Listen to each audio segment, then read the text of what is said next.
You're welcome to the Gavel. I'm Linda Akibe. With the elections of the major principal officers in the Senate and the House of Representatives concluded, you might think that all has been stabilized in Parliament.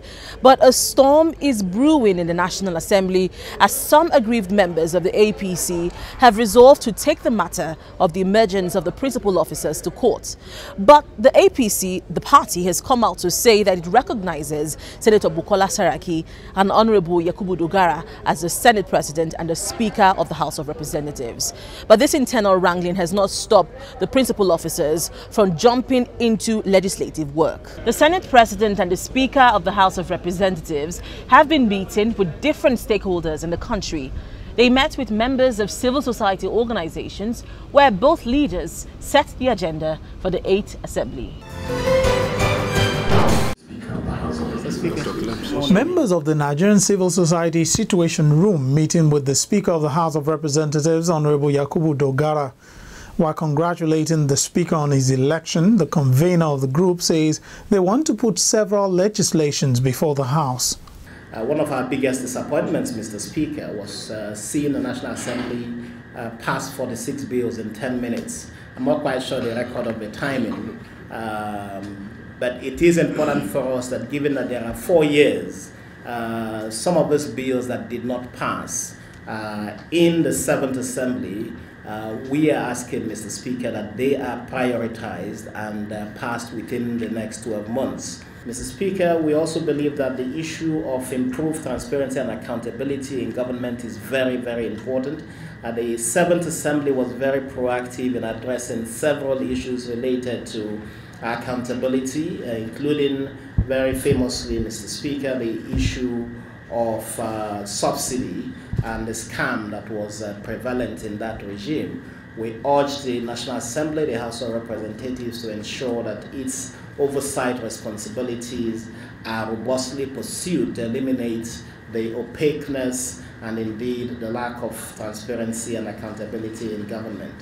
The Speaker agreed that the bills were important and that the House will put them on the front burner. He also spoke about his concern for transparency on the issue of the salaries and allowances of lawmakers. We intend to put it on the front burners of national discourse. The issue of transparency, accountability, running costs, salaries of members, etc., etc.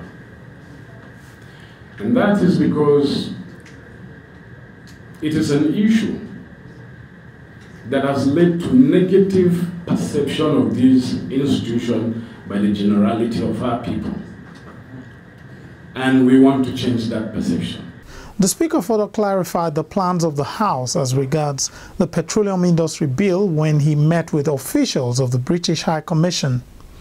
We've come today to pay our respects, to congratulate you, but also to discuss ways in which we can work together to support the National Assembly, to understand your legislative priorities, and to grow the relationship between Nigeria and the UK in every respect, but we hope in terms of our parliamentary relationship. What does it actually take, or what will it actually take for this parliament to function optimally?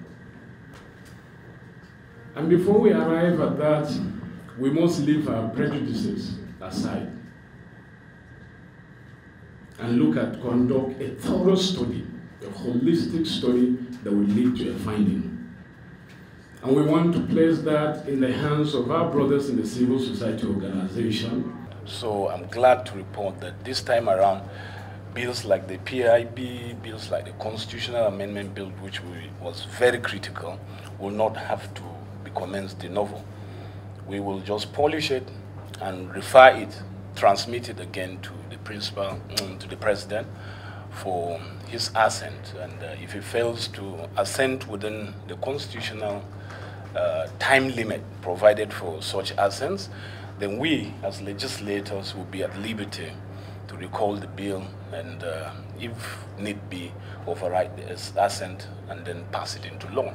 The Speaker told both groups that the House of Representatives is determined to address other key issues, such as the country's budgetary process and other challenges confronting Nigerians. The Senate President has also been meeting with different stakeholders and setting an agenda for the 8th Senate.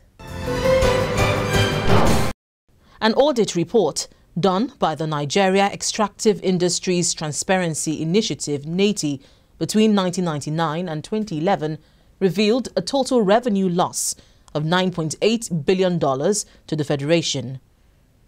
This loss is as a result of underpayments, underassessment of taxes, rents, royalties and other process lapses. To confront this problem, the federal government has assured NATI that it will take all necessary steps to implement the findings and recommendations contained in the audit reports of NATI. Oil prices are going down. There is absolute need and imperative for all of us to plug all the holes and recover all the monies that we can, which has been the highlights of the 90 reports which we have been dishing out over the years. And I think it was wonderful meeting the Vice President also, who reiterated the government's commitment to those reforms and the implementation of the reports of 90. On the part of the legislature, the Senate President, Bukola Saraki, at a meeting with the U.S. ambassador, says one of the priorities of the 8th Assembly is to plug revenue leakages. The U.S. ambassador assured the Senate President of the support of the U.S. government in the areas of power supply and capacity development. One of our challenges, as you know, is the issue of revenues and the fact that we still have severe number of leakages here and there. And we think that we need to try and plug the majority of these leakages, try and ensure that we put a system in place to ensure that we can push up our revenue levels to meet some of the challenges that we will have, which we are having already and we are likely to have. And we want to ensure that we can get a more transparent way and accountable way of doing that. Yes, of course, Nigeria has challenges. What country does not? But if you focus on the 10-year horizon, I'm absolutely optimistic about the future of this country, especially whenever I spend time with young Nigerians. The Senate President also warned government agencies to desist from the practice of not remitting government revenue to the Federation account, saying government will no longer condone such mismanagement. Some civil society organizations paid a visit to the Senate President. The members listed some areas which the Senate should give priority attention to. I caught up with two of the civil rights activists after the meeting with the Senate President, and they listed the bills which the National Assembly should pass immediately. Now, Mr. Rafsanjani, the 8th Assembly has been inaugurated. What next? What should be top on the agenda for the 8th Assembly? The cost of running government is too high, so we expect drastic reduction of cost of governance. We expect, blockage of leakages that allow corruption to thrive in Nigeria. We expect that, our budget should be done in a manner that is very transparent, very participatory, and very beneficiary to Nigerian people. We also expect effective and responsible oversight to government programs, policies, and even legislation, so that Nigerians can actually see the impact of the legislators they have elected. We have also, expecting that, there should be certain key priority bill before the National Assembly that they should actually consider. Like, for example, we still have the issue of, Electoral Act, amendment that has not been concluded. We still have the issue of pending constitutional review, or constitutional amendment that has not been concluded after spending billions of naira. We are also expecting that, petroleum industry bill, given the monumental corruption in the oil and gas sector, be tackled in a manner that, would drastically block and reduce, corruption in the oil and gas sector, and regulate that sector in a manner that we will no longer be having this, scam called subsidy, claims. Now we know that members of the civil society organizations, which you were a part of, paid a visit to the Senate President. What were the issues that was put on the table? Well, the most important thing is that it's an extension of a meeting that's held before his election as Senate President. But more importantly, we came to congratulate him, but also to put on the table some of our concerns.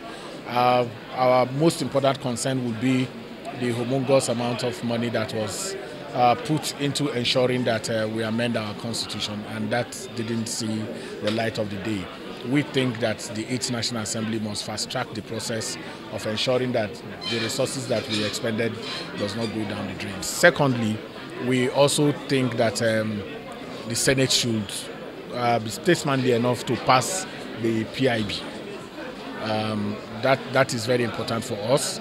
It's also important for us that the disability bill, which I think the two houses have passed, do not go back de novo. That they must work to ensure that the president assents to those two bills. And then that captures essentially. And then he was he restated his pledge that he was committed to open National Assembly. We also, in fact, drove home the point about the budget transparency, not just for the MDAs, but also for the National Assembly itself. And he said he's committed to that and has asked us to design a framework that can make this interaction more permanent for mutual benefit of both civil society and members of the National Assembly.